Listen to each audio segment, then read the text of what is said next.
Miro, who offers the best online shopping experience? There are two kingdoms to choose from, Zalando and ASOS. Zalando provides free returns, a huge selection of shoes, fast delivery, perfect for those who value convenience. But they have too many shoes. Is there something more vibrant? ASOS, trends, style, discounts. If you wanna look like a fashion hero, this is your choice. But they always have issues with returns. Have to choose, my lord. Convenience or style? Fine, I'll watch a video on Product Chronicles and decide. Hello, this is Product Chronicles with Alex. When it comes to online fashion giants, two names immediately spring to mind, Zalando and ASOS. But have you ever wondered which one truly delivers the better user experience?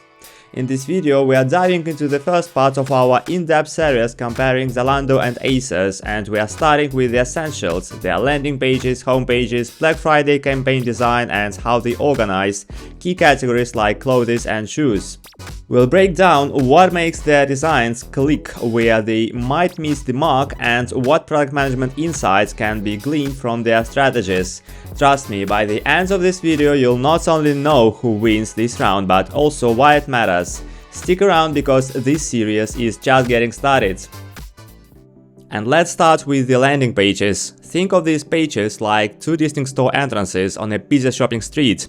Both want to pull you in, keep you exploring, and ultimately convert you into a buyer, but they do it in a markedly different ways. ASOS landing page feels like a bustling dynamic flagship store. The bold Black Friday at ASOS headline is the first thing to grab your attention. It's like a shop assistant at the door enthusiastically telling you about the hottest sale. Below it you find an invitation to shop woman and shop man, which mirrors a simple yet effective aisle layout in a store. Straightforward, gender divided, no time wasted. But this simplicity comes at a cost. For a user unfamiliar with ASOS or unsure of what they are looking for, the journey can feel like being dropped into a vast department store without a map. Therefore, ASOS compensates with large, vivid visuals of brands and collections, trying to guide you like a well-lit aisle display. Zalando's landing page, by contrast, leans on personalization. Right at the top, it asks you to tailor your experience. Think of it as a shop assistant asking you about preferences before you even start browsing. Therefore, Zalando balances this initial friction with rows upon rows on curated suggestions, Cyber Monday deals, must-have accessories, and inspiring stories. It's like walking into a concept store where every corner has a neatly curated theme to explore. Now let's talk clicks. On ASOS, the journey from the landing page to a product page is direct but not necessarily efficient. With broad categories like shop man or shop woman, users must dive deeper and deeper into layers of categories to find what they need. It's simple but sometimes tedious, like navigating a large mall with purely labeled sections. Zalando, on the other hand, offers immediate, clickable deals and collections, reducing the number of decisions a user needs to make upfront. It's more akin to walking into a boutique where everything you see is already pre-selected based on your preferences. The ASOS experience thrives on its energy and immediacy. It's great for users who know what they want or are enticed by broad seasonal deals. But for someone who craves a personalized journey, ASOS might feel overwhelming. Zalando, with its emphasis on personalization, appeals to users who value a curated experience but may frustrate those who don't want to set up their shopping trip. Both platforms are trying to address the same fundamental challenge. How do you keep users engaged enough to convert? ASOS bets on bold visuals and simplicity, while Zalando leans into data-driven personalization. But there is a trade-off. ASOS simplicity risks losing users who crave guidance, and Zalando's personalization risks alienating those who want instant gratification. Therefore, the success of each platform depends heavily on understanding its audience. ASOS speaks to impulse buyers and deal seekers, while Zalando caters to users who enjoy a thoughtful, tailored experience. In the end, these choices reflect not just design philosophies but the deeper strategies these platforms use to win the hearts and wallets of their users. Here is how these cyber promo categories on ASOS and Zalando unfold a story about design choices and user engagement strategies. Imagine stepping into two different pop-up stores on Cyber Monday, each promising deals but set up in their own unique way. ASOS greets you with a streamlined grid of options. products categorized not just by type but also by price and size. It's as if someone laid out this store with a mind for quick grabs. You are in, you see what you want, and you are checking out within minutes. But while this simplicity is appealing, it might leave users with a sense of sameness if they are looking for curated inspiration rather than just a good deal. On the other hand, Zalando's cyber promo feels like walking into a carefully curated boutique where categories aren't just about what, but why. But while this storytelling is engaging, it could overwhelm a shopper who simply wants to grab discounted sneakers and leave. Now let's talk about clicks. ASOS minimizes them. You can find your deal in 1 or 2 clicks. Category, price, done. It's frictionless like a fast food drive-thru. Zalando, however, might demand a bit more exploration. Clicking through streetwear deals or Lounge by Zalando adds depth but slows things down. But this also means Zalando has the potential to turn browsing into a more delightful experience for those who enjoy shopping as leisure.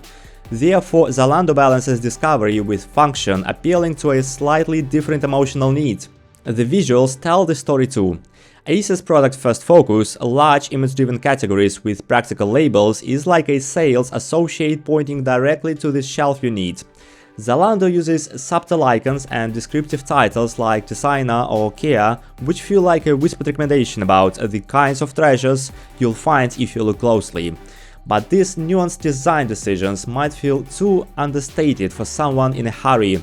Therefore, whether you are shopping for speed or savoring the hunt, these platforms have you covered, each in their own way. When we look at how menswear categories are displayed on ASOS and Zalando, the differences are like two chefs with the same ingredients creating entirely different dishes.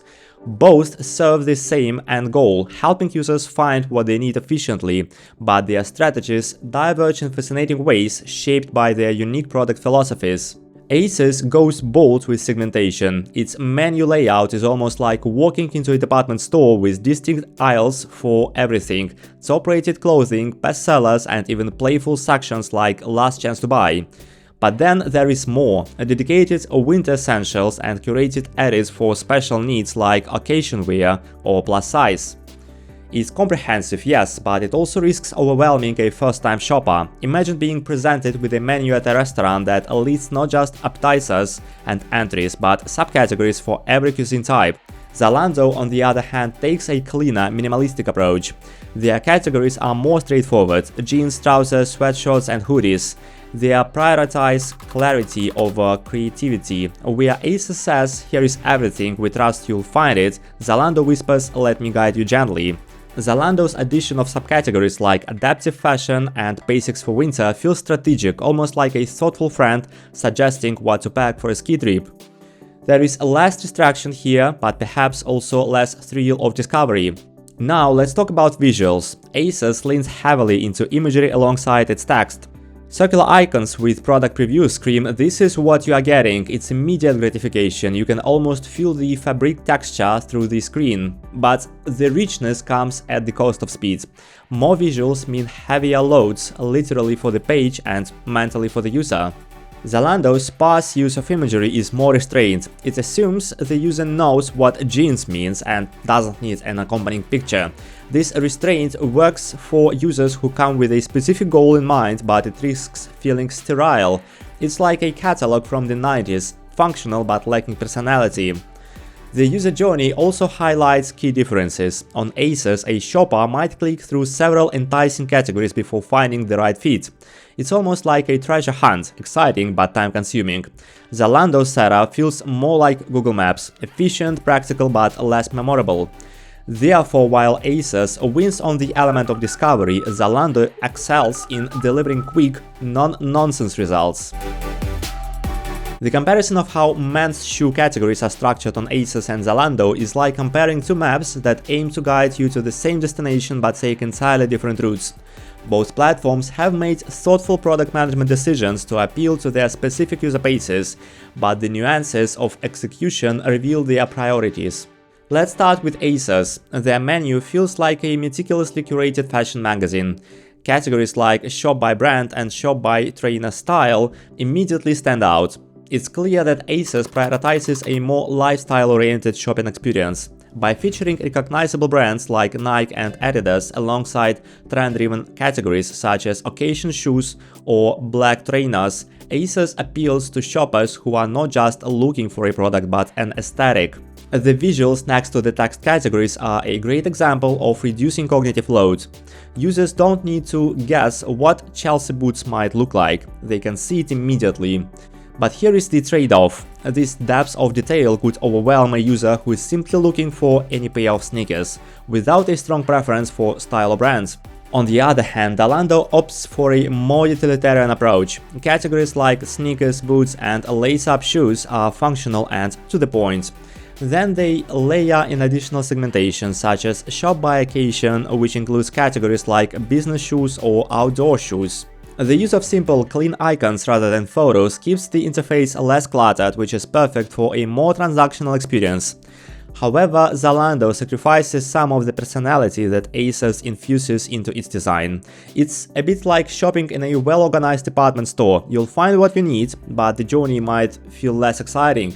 Now let's talk about the user journey. ASOS demands more clicks but offers an experience that feels personalized and exploratory. Clicking through subcategories like top-rated shoes or narrowing down by trainer style might require a few extra steps, but for shoppers who enjoy browsing, these additional clicks are a feature, not a bug. Zalando, however, trims the journey down. You are 1 or 2 clicks away from a filtered list in most cases, and the lack of imagery in the menus speeds up decision making. It's efficient, but efficiency can feel clinical if the user is seeking inspiration rather than simply checking an item off their shopping list. So why did each platform design their categories this way? ASOS understands that its audience likely skews younger and more fashion conscious with a focus on self-expression. Therefore, it prioritizes discovery and storytelling in its UI. Zalando, on the other hand, seems to serve a broader, more pragmatic audience. Its design reflects this with the straightforward categories that get users from point A to point B as fast as possible. And here you have it, the first chapter in our Zalando vs ASOS showdown. We have unpacked their design philosophies, highlighted key takeaways, and shown how each platform welcomes its users. But there is so much more to uncover. If you found this video helpful or insightful, hit the subscribe button and turn on notifications so you don't miss part 2, where we'll compare their shopping experiences. This series is just heating up, so stay tuned.